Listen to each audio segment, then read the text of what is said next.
I mean, I think when you see that community, I think even Nick did it on Piers, if I'm not mistaken, when he asked him about Hitler. Do you remember that exchange between? Yeah, he took the win. Well, I went on Piers after that, and look, just much like Steven Crowder and many others, I don't agree with a lot of the Fuentes style policies, right? And we hold somewhat different values. Because he's a Roman Catholic and I'm an Orthodox Christian. We don't have exactly the same framework, but it's very close as far as theology goes. Let's just say it's, there's a lot more there in common than not. But there are some fundamental disagreements. But the fact of the matter is that when Morgan was doing the clip thing, right? Fuentes has been through that 100 times. Person plays bad clip. How dare you? Clutches pearls, right? We've been past that for a long time. Him. Yeah. Well, I mean, we as a nation have been past that for a long time. Right. We've heard it all, right? Grab them by the pussy didn't work. That whole campaign didn't work. Trump making fun of fat chicks, right? Everyone clutches their pearls. It didn't work, right? That stuff doesn't work. Fuentes' strategy in that debate, at least he said his strategy, was to basically just bite the bullet and say, yeah, sure, whatever. So anyway, you want to engage with my policy prescriptions now? And it just took all the wind out of the sails, you know what I mean? And that was the whole point. And I think that that's been the point of the irony bro thing for a long time.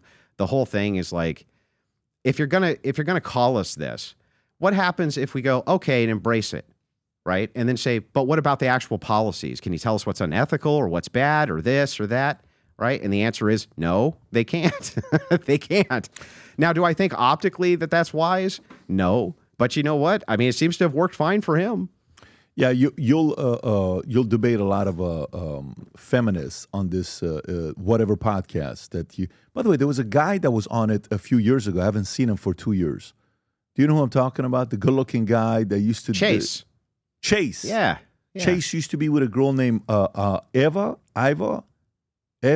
something. Beautiful girl from Netherlands or something like that. They came to our house one time and we had lunch with them. Chase is another talent. I haven't seen him for a minute. Very smart guy, very nice guy. I've been friends with him for a couple of years. Him and my wife are friends as well. They talk back and forth on X. What happened to him? He went off and did his own thing. I'm not really. Is he still creating content or no? He launched a show recently. He did his own show. Okay. Yeah. He's good because he's also capable. Oh yeah. He's doing very well. He doesn't do arguments the same way that I do, but I think that the angle that he comes at it is just as valuable in many respects. I think he also smokes cigarettes. He does. Does he? Maybe he does. No, I remember it specifically that he smoked cigarettes when he came to the house. We talked about it. Maybe I had one with him. I'm not selling anybody out, okay? I'm not selling anybody out. I can neither confirm nor deny. No, but I remember when he was there just watching him. I'm like, this guy, if he gets it together, he can really do something. What I mean by get it together is knowing what direction he wants to go. Because he was, you have a different style. What's the main host's name? The main Brian guy? Atlas. Brian Atlas. Brian is a good host. Mm-hmm. He's a good point guard. Very good point guard. Manages the entire thing very well. What's his background, by the way? Brian's? Yeah. Well, Brian had a prank channel for years on YouTube. Got it. Until he moved into this type of content. Very talented guy. Very, very smart guy. And he also is one of the few guys in this sphere that I actually trust. Brian. He's never done anything but right by me. Very, very good guy. And there's very few of them. And I don't know what it is about entertainment specifically, but it does not breed good people usually at all. So here's a clip I want to play for you, Kai. Feminism. And my goal is to try to turn you into a feminist by the time you're done watching this video. But I don't think it's going to work, Andrew.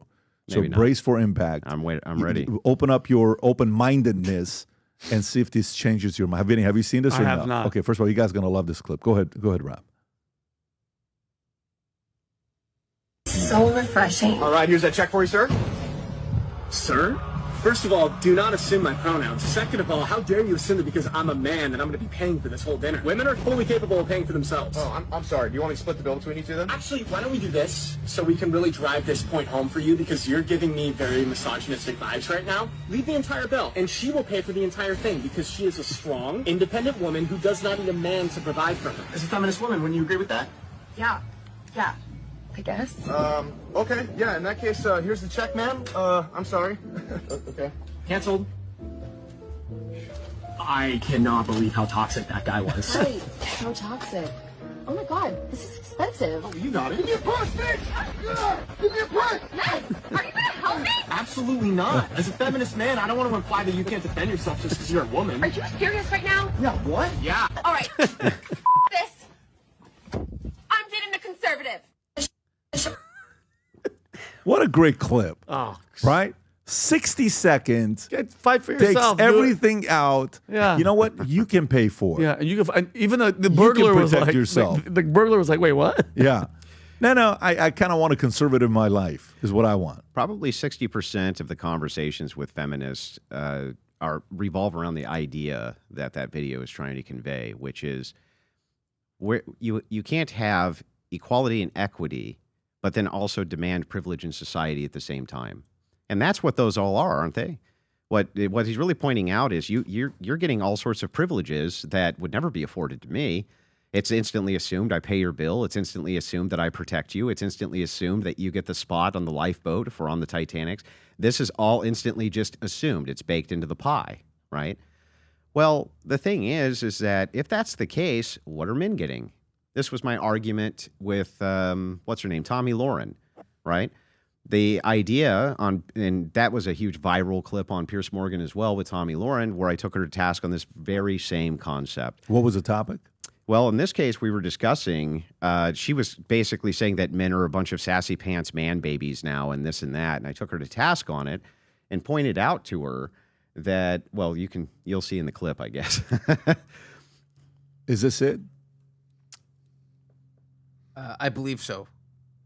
Let's see a glimpse of it. So I'm really anxious to weigh in. Okay, so I think over the last probably 10 years, there has been what I call the pussification of men. It was everything should be about your emotions and your feelings, and men were emasculated, and this whole concept of toxic masculinity warped the minds of a lot of young men. And they felt masculine, they wanted to be masculine, but society was telling them they should be softer, that it was being toxically masculine if you wanted to play sports and chop wood and go to war. And so men were so emasculated and so beat down that then there was this revolution of what was actually toxic masculinity, the Tate brothers and others, which I feel as a female that doesn't represent true masculinity. That to me represents douchebaggery. And as a woman, I want a strong man who is a protector and a provider that will go to war if need be, that will protect me, protect my family, make money.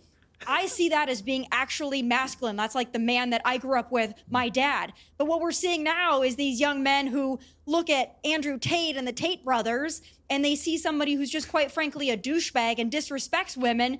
And because they've been so emasculated, they're like, oh, great, that's a manly man. But that's not right either. So at some point, I think we'll go back to maybe meeting in the middle here.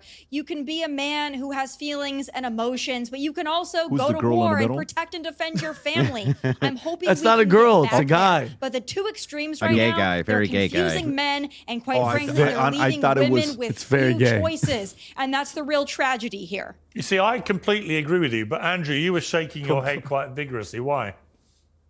Yeah, well, I mean, it's just more feminine or feminist nonsense, ultimately. And the covert feminism in society is big, especially on the conservative side. So here's what happens, right? Women need to have feminine virtues for men to be pursuing masculine virtues, for you to say things like, well, men, what I want is for men to protect me and I want men to make money. Well, that's great. What that ends up doing is it gives you a set of privilege in society. What do men get? What do men get for doing that for you? What are we getting from women for doing that? Are we getting chaste virgins on our wedding night? No, we're not getting chaste virgins on our wedding night. Are we getting women of great virtue? No, we're not getting women of great virtue. The idea of courtly love is supposed to be done for women of great virtue. Where are they? Well, they're nowhere. And so in modernity, in society, when female conservative influencers say this, it's actually a form of covert feminism. They're saying, I want privilege in society, right? But what is it women are giving to men to get it? What? What are they giving them? What did she say? She had no answer. Literally? She said men are just wired to do it. That was her response. I just believe men are wired to do that. Yes, I kid you not. That was her response. I believe that's why it went so viral, because she said, I just think men are wired that way. They're wired to be my slave. They're wired to go and make my money and put me in a position of privilege and this and that. In fact, you're lucky. Don't you feel lucky that you're allowed to do that for her? You're a lucky guy. You're a real lucky guy. My name is Andrew Wilson, host of The Crucible. As you guys know, I'm a political analyst and a political satirist. If you want to talk directly with me, as many of my audience have requested that they be able to do, I've been able to carve out a system on this platform, Connect, in order to do that with you. That's on Connect. You can ask me whatever questions that you want. We can talk debate. We can talk strategy. We can talk about basically whatever it is that you've been wanting to talk with me about. And I hope to see all of you there. If you enjoyed this video, you want to watch more videos like this, click here. And if you want to watch the entire podcast, click here.